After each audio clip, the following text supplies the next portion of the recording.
O presidente Trump faz um discurso marcante no Knesset, enquanto os 20 últimos reféns sobreviventes voltam para casa após 2 anos de cativeiro brutal do Hamas. Depois, ele se encontra com líderes muçulmanos, árabes e europeus no Egito para fechar seu plano de paz para o Oriente Médio. Mas o Hamas já violou a primeira fase do acordo. Quais são as chances de o plano ser totalmente implementado? Isso e muito mais em Israel em Diplomático.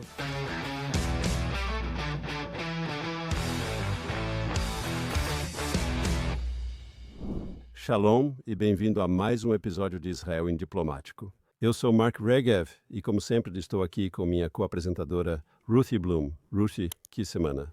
E eu gostaria de te lembrar, Ruthie, que no podcast da semana passada, você que gravamos poucas horas antes do acordo se concretizar estava um pouco cética. Eu estava um pouco mais otimista. No final, eu estava certo em ser otimista. Você estava absolutamente certa. E é interessante porque eu tenho que dizer, nessa semana, parece que já se passou 1 ano desde a nossa última transmissão. Porque não foi só que o presidente Trump propôs o acordo e que o primeiro-ministro Netanyahu aceitou o acordo. O Hamas respondeu em algum momento com um memorando que basicamente dizia que não estava aceitando o acordo.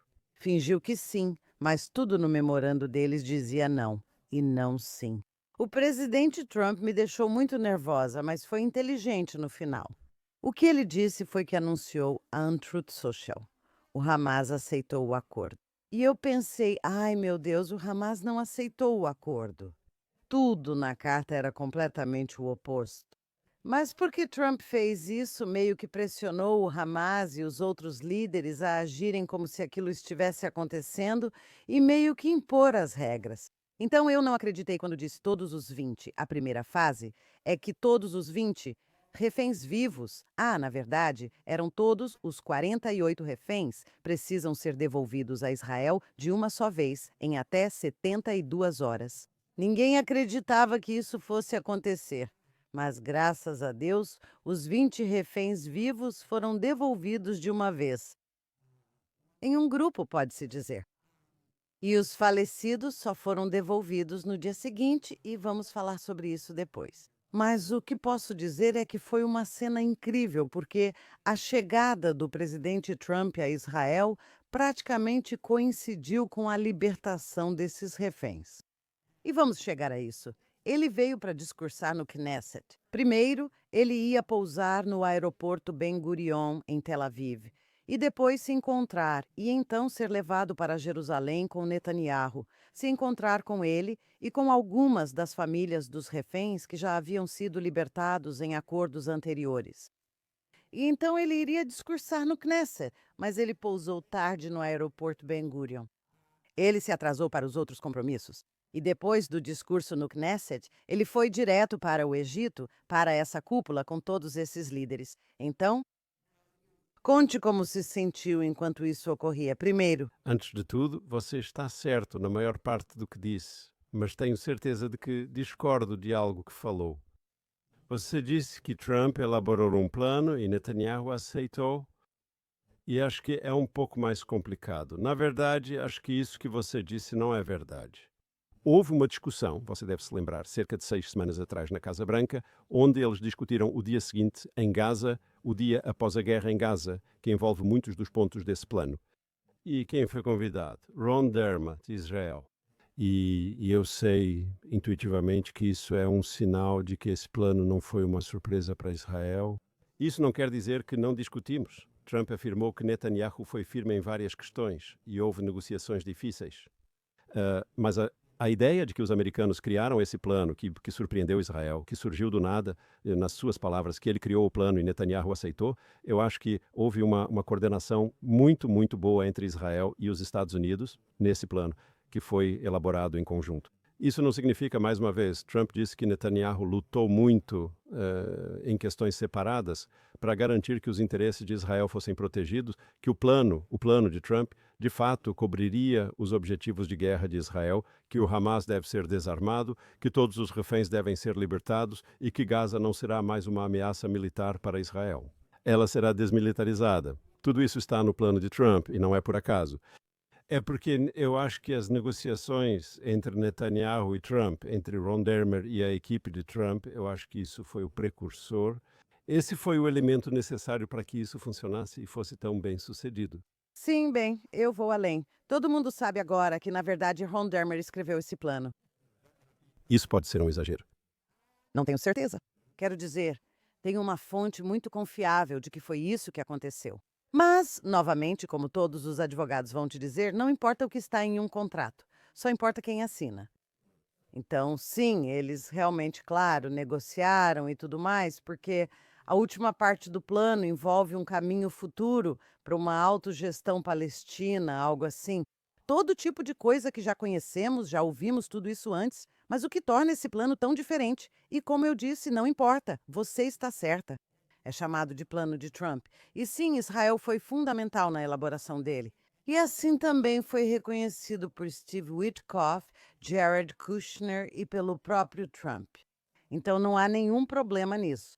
Mas é um plano maravilhoso porque coloca a responsabilidade sobre o Hamas. E a primeira fase é: primeiro vocês libertam os reféns. Depois nós libertamos terroristas das prisões. Quero dizer, é uma pena que tenhamos que fazer isso, tá? Mas mesmo assim nós concordamos com isso.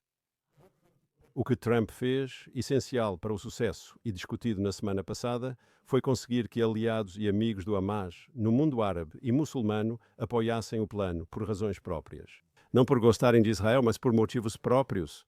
E eu acho que isso fez, junto com a pressão militar israelense, com que houvesse pressão diplomática dos aliados do Hamas sobre o Hamas, dos turcos, dos cataris e assim por diante.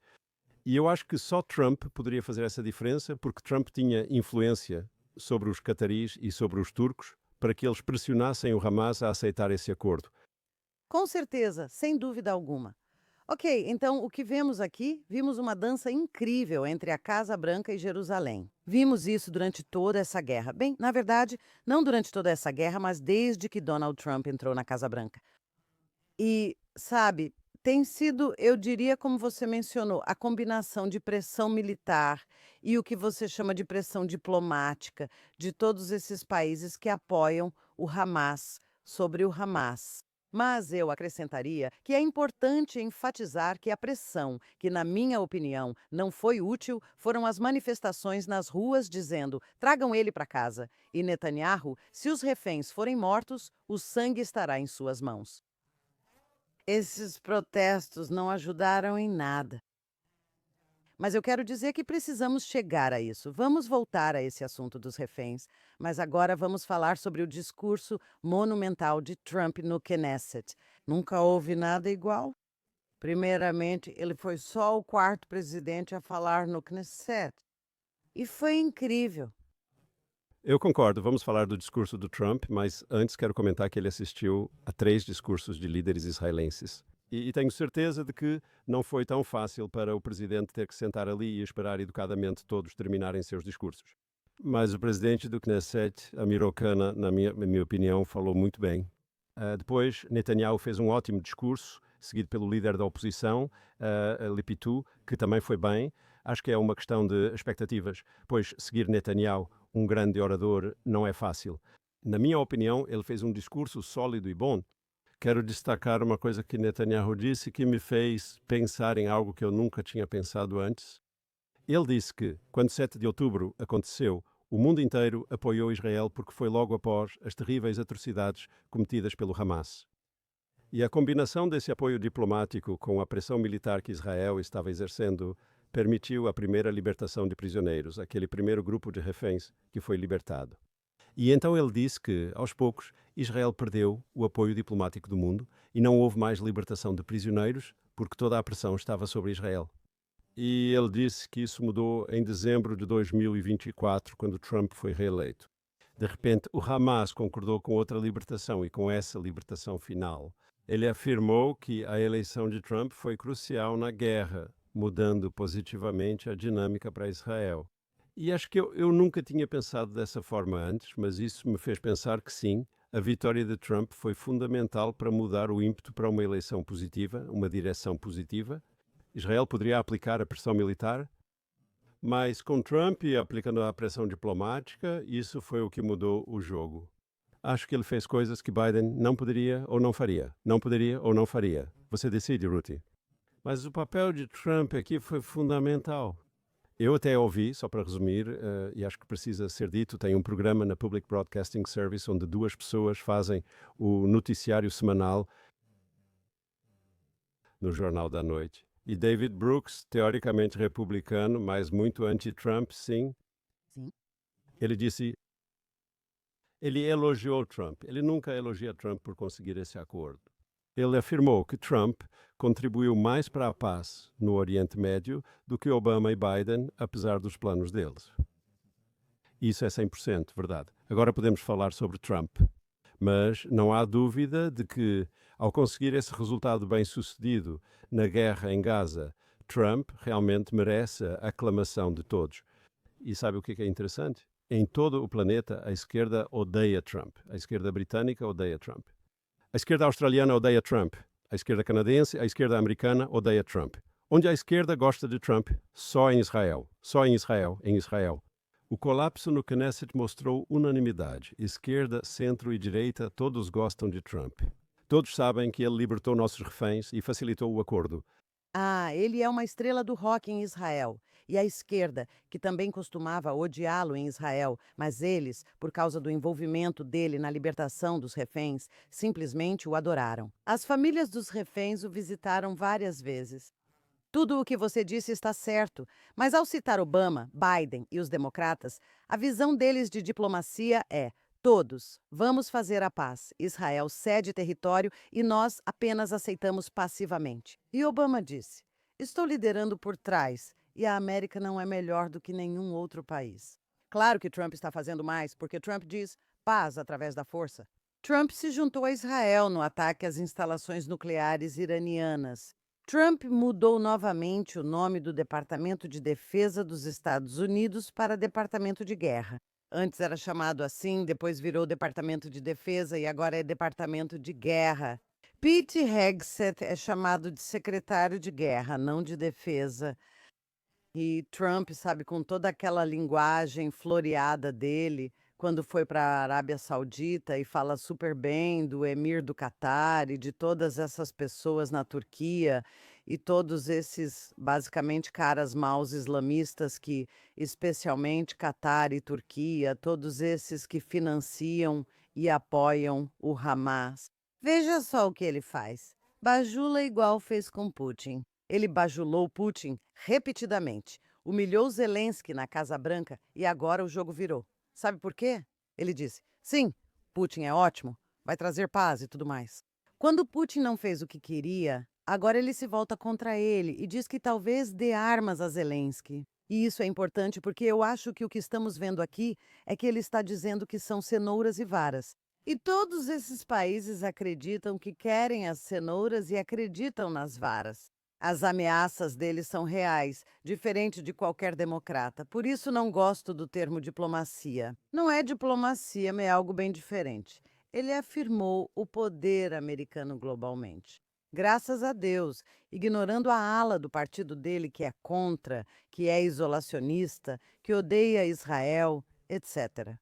E é muito revelador que, em seu discurso no Knesset, ele disse que o senador, desculpe, o secretário de Estado, Marco Rubio, é o maior secretário de Estado da história, foi o que ele disse. E você sabe por que isso é crucial? Porque J.D. Vance, que é o vice-presidente dele, faz parte da ala isolacionista e Marco Rubio não faz. E eu acho que ele estava indicando que se algum dia, sabe, que na verdade não pensem que eu estou com vocês, isolacionistas, porque não estou. Eu estou com o grupo do Rubio.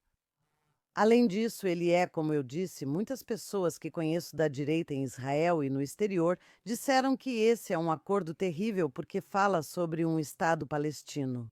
Não se preocupe, eles não querem um Estado, só destruir Israel. Não haverá essas forças internacionais. Também sou contra, mas este acordo é totalmente diferente. Diz que se isso não acontecer, então aquilo não vai acontecer. Isso faz com que seja diferente de qualquer outra paz, de qualquer outro acordo de paz com o qual Israel já esteve envolvido. Ao ouvir paz, você já espera um banho de sangue, você só pensa, se abaixe. Quero dizer algo que Trump repetiu isso quando esteve aqui. Ele afirmou que a guerra não teria ocorrido se fosse presidente em 7 de outubro de 2023. E muita gente simplesmente descarta isso, talvez corretamente, como uma bravata típica do Trump. Sabe? Ele gosta de exagerar e coisas do tipo. Mas quero enfatizar que pode haver uma certa verdade nisso. E quero explicar o porquê. O vice-chefe de inteligência militar de Israel, que estava no cargo em 7 de outubro de 2023 e deixou o posto por causa disso, estava falando sobre as razões para o 7 de outubro, porque o Hamas nos atacou naquele momento. Ele apresentou razões compreendidas por todos. Já disseram que temiam o acordo, uma reconciliação entre Israel e a Arábia Saudita, e achavam que o país estava desmoronando. Israel é um tigre de papel, pois o exército está desmoronando devido à recusa de pessoas em servir. Ele disse algo que eu nunca tinha pensado. Você lembra da tensão entre Biden e Netanyahu e das vezes em que Biden foi questionado publicamente sobre quando ou se convidaria Netanyahu para a Casa Branca? E ele disse que não. E esse cara, né, que é um analista militar profissional, obviamente com um histórico manchado, sim, mas ele disse que por causa do atrito público óbvio entre Netanyahu e Biden dizendo que não iria convidá-lo para a Casa Branca, isso deu aos nossos inimigos, Hamas, Hezbollah e Irã, a sensação de que, porque eles não entendem como a política funciona em democracias. Eles não vivem em democracias, certo? A sensação de que Israel está sozinho, seu maior aliado não está mais com ele.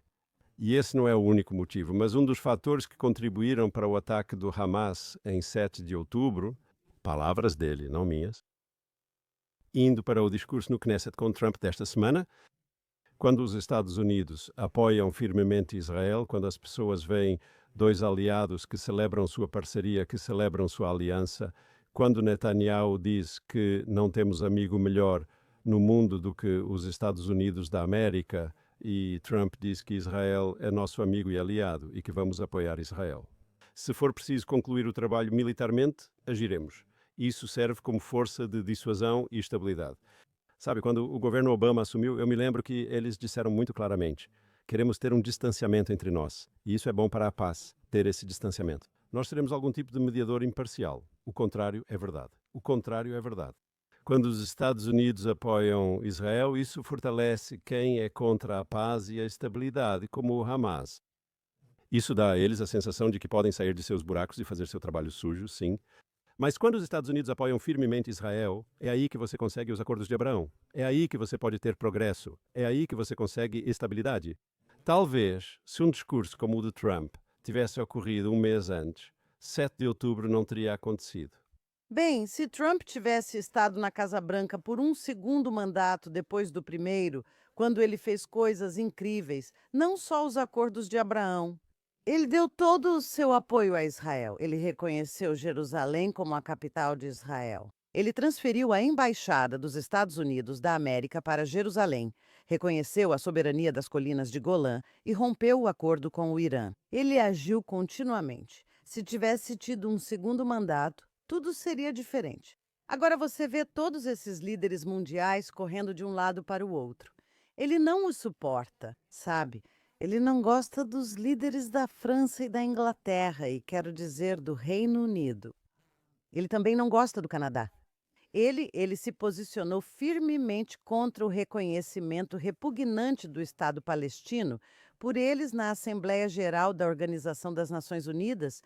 Ele fez isso e o fato de ele ter feito aquele discurso no Knesset logo antes de embarcar em um avião para se encontrar com todos aqueles líderes e o presidente turco Erdogan, o emir do Catar, Al-Sisi do Egito e todos eles.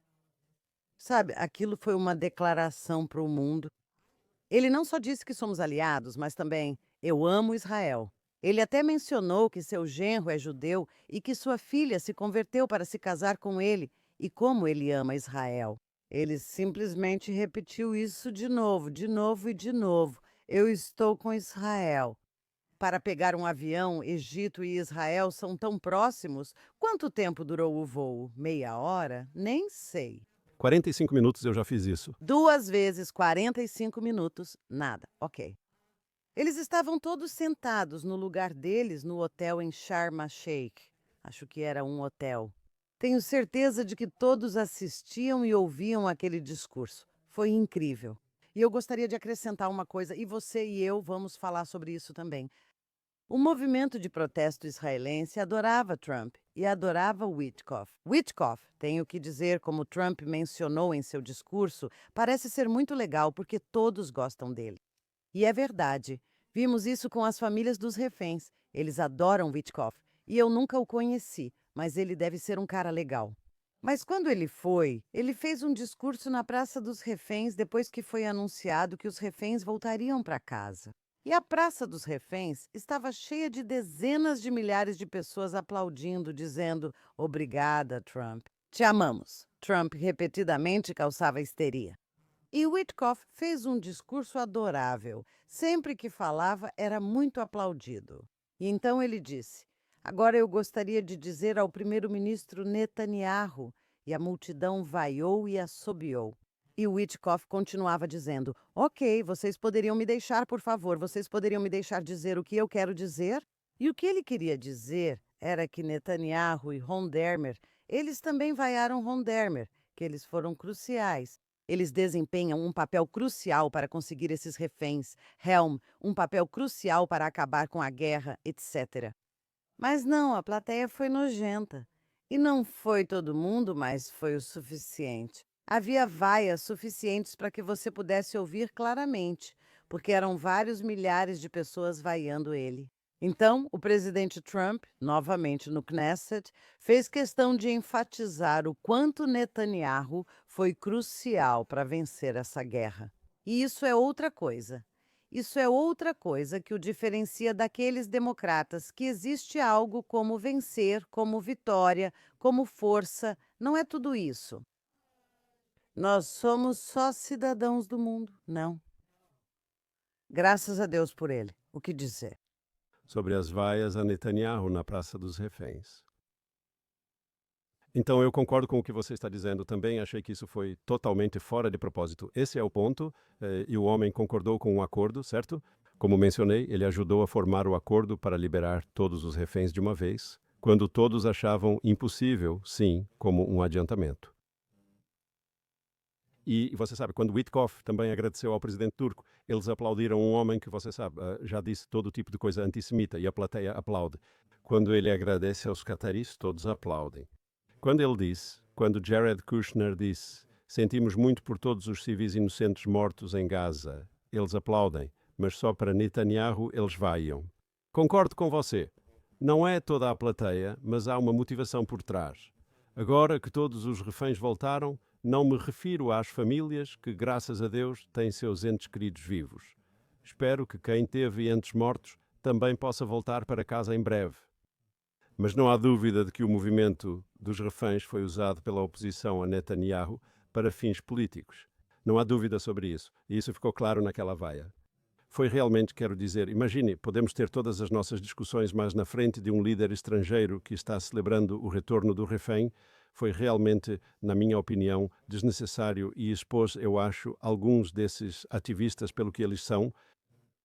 À medida que avançamos, temos que dizer que o que Trump disse ontem foi tão importante quanto qualquer coisa que ele disse no Knesset, porque você sabe, muita coisa vai depender disso agora. Os reféns foram libertados. Espero que os reféns que morreram retornarão para casa nos próximos dias, todos.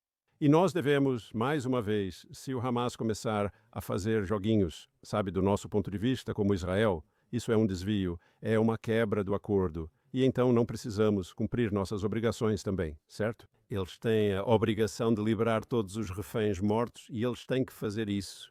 Se eles não fizerem isso, quer dizer, nós não precisamos continuar com as coisas que Israel está comprometido a fazer nesse processo. Há uma questão maior após resolver isso. O que acontecerá em Gaza quando tudo terminar? Ontem, o presidente reiterou que o Hamas deve ser desarmado e ele até disse que eles serão desarmados. E mais uma vez, como ele disse quando falou sobre o Irã, uma vez, de um jeito ou de outro. Ele disse: prometeram e se comprometeram comigo a se desarmar. Se não fizerem, vai acontecer de qualquer jeito. Ou seja, pode ser feito de forma desagradável, com Israel usando a força, como Netanyahu mencionou em seu discurso. se eles se desarmarem. Agora, qual é o plano do Hamas? Eles não viraram escoteiros de repente, certo? Eles foram derrotados militarmente, mas querem, você sabe, querem ressurgir das cinzas e se recriar e se reconstruir. Está claro que é isso que eles querem fazer. Eles não tiveram, sabe, uma visão de que de repente se tornaram pessoas boas. Eles são terroristas sanguinários e têm como modelo o Hezbollah no Líbano. Querem ser o poder oculto. E eles querem ser as pessoas com armas. Eles não se importam. Eles não se importam. Pode haver algum tipo de... Eles querem controlar Gaza nos bastidores e serem os detentores das armas, mesmo com outro governo. Esse é o plano deles.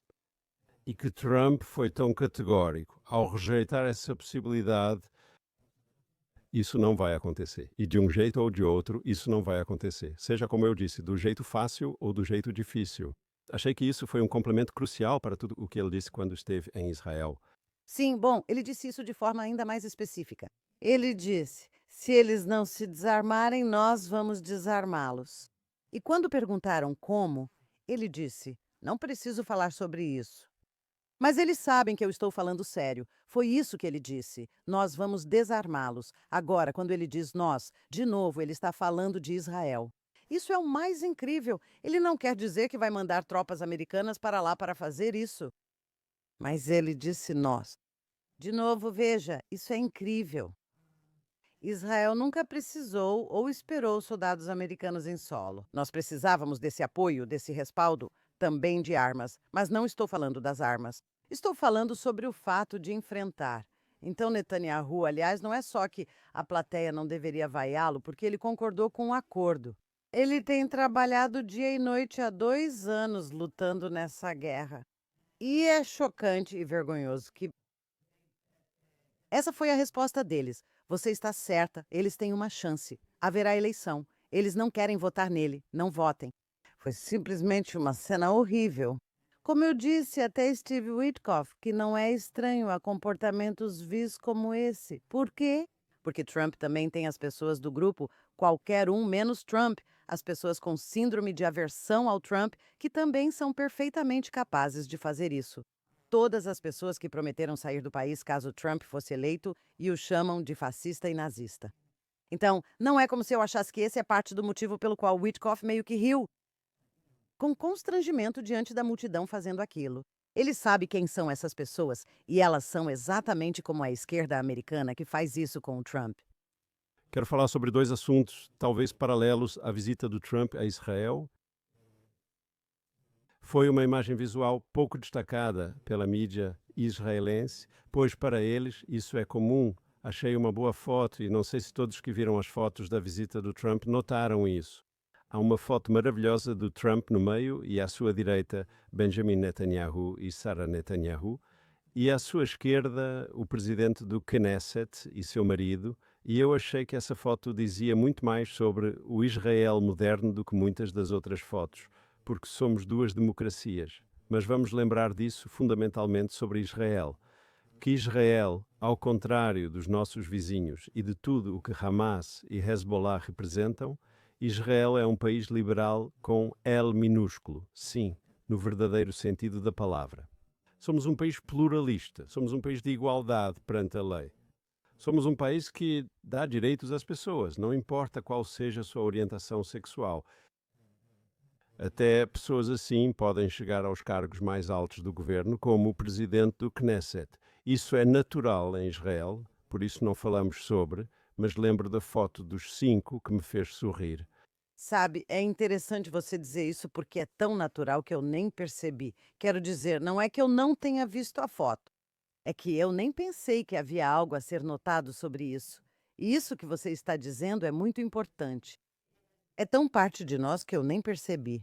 Sabe, falando do Amir Ohana, né, o presidente da Knesset, que é abertamente gay e ele e o marido têm 2 filhos. O motivo pelo qual eu gostaria de mencioná-lo por um minuto é que ele disse anos atrás, eu já o entrevistei, já escrevi sobre ele é um cara maravilhoso. Uma coisa que ele disse é que, crescendo onde cresceu, numa cidade em desenvolvimento, tendo origem norte-africana, com pais marroquinos, eles geralmente não são tão progressistas e modernos. E ele disse: não, não, eu me assumir gay, isso não foi um problema lá.